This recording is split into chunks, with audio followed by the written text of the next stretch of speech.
Most gardeners, are kind of obsessed with what they pour on top of their pots. Liquid feeds, synthetic salts, compost teas, fish emulsions. It's a long list. And then, they wonder why their plants surge for, say, 2 weeks and then just stall out, why fruit set is inconsistent, and why the soil turns lifeless halfway through the season. The problem isn't really a lack of fertilizer. The real issue is that the biology inside the pot never gets built in the first place.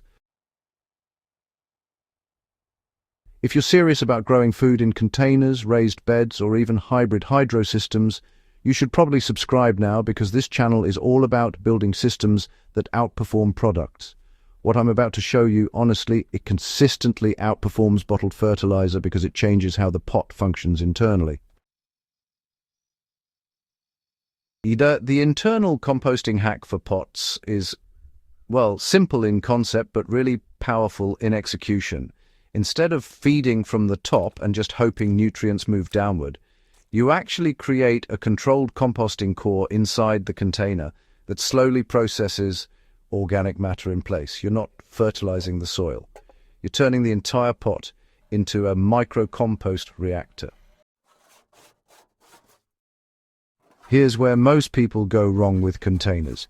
They fill a 10 or 15-gallon pot with a static mix, maybe 40% compost, 40% peat or cocoa, and 20% aeration. They plant into it, top dress occasionally, and water. But once those initial nutrients are consumed, the system becomes extractive. Roots pull, nothing replenishes from within, and you're forced into external feeding. Instead, I run what I call a vertical compost column in larger pots. In a 15-gallon container, before planting, I create a 3-inch diameter channel straight down the center. In that column, I layer nitrogen-rich material and carbon in small amounts, just like a miniature compost pile. A handful of chopped kitchen scraps or green plant trimmings, then a thin layer of shredded dry leaves or partially finished compost. I repeat that layering until the column is filled, then cap it with 2 inches of finished compost and soil. That column becomes the engine. Now, you cannot do this blindly. Internal composting generates heat. In a small container, unmanaged heat can stress roots. This is where monitoring matters. I use the RioTemp heavy-duty compost thermometer, the 36-inch stem model. It's rugged stainless steel, hermetically sealed so the dial doesn't fog, and it reads both Fahrenheit and Celsius from 0 to 200 degrees. In larger compost piles, I use it daily, and in container systems, I use it to check the core of that internal column.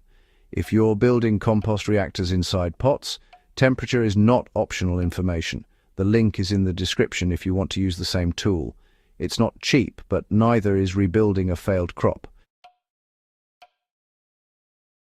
In a properly balanced 15-gallon pot, that internal column should not exceed 100 to 110 degrees Fahrenheit. If it spikes higher, you've added too much nitrogen at once. In practice, I limit fresh green input to about 1 cup per week for a 15-gallon container during active growth. Carbon inputs can be slightly higher, but they must stay moist to break down effectively. What happens is this microbes colonize that vertical column aggressively. Fungal hyphae spread outward into the surrounding soil.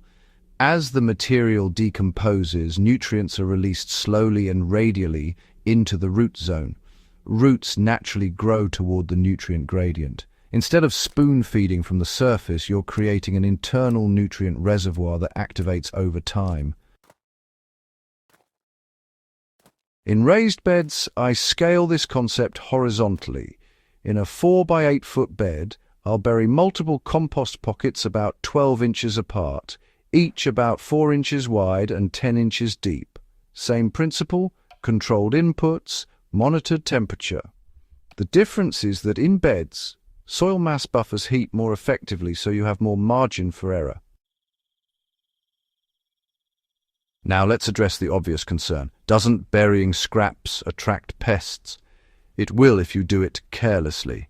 The key is depth and carbon balance. Fresh scraps must be buried at least 6 inches below the surface and always covered with carbon material. I avoid large chunks. Everything is chopped small. In over 5 years of running this system in backyard gardens, I've had fewer pest issues than when I left scraps in open compost piles. Another trade-off is oxygen. Composting requires airflow. That's why I never pack the column tightly. I mix in coarse material like small wood chips or chunky compost to maintain structure. If the column goes anaerobic, you'll smell it. When built correctly, it smells earthy, not sour. In hydroponic adjacent systems, like large cocoa-based grow bags for tomatoes, I've adapted this by inserting perforated PVC tubes vertically into the medium. I feed compostable inputs into the tube along with carbon, creating a contained decomposition zone. Nutrients leach outward gradually. It's not pure hydroponics, but for growers who want organic cycling in semi-soilless systems, it really bridges the gap effectively. The performance difference is measurable. In side-by-side pepper plants grown in 15-gallon pots, with an identical starting mix, one with an internal compost column and one without, the internally composting pot maintained dark green foliage and consistent flowering for 4 weeks longer without external feeding. Fruit size was more uniform. The control pot required liquid feeding every 10 to 14 days to maintain color. And here's something experienced growers will appreciate. Internal composting stabilizes moisture dynamics. As organic matter breaks down, it improves aggregation in the root zone. Water retention increases, but drainage remains intact if aeration was built correctly. That balance reduces stress swings that typically show up as blossom drop in tomatoes or tip burn in leafy greens. You do need to adjust watering slightly. The compost column stays more active at consistent moisture levels. I aim for soil moisture around 60% of field capacity, not saturated, not dry. In hot climates, I check internal temperature every few days during peak decomposition phases.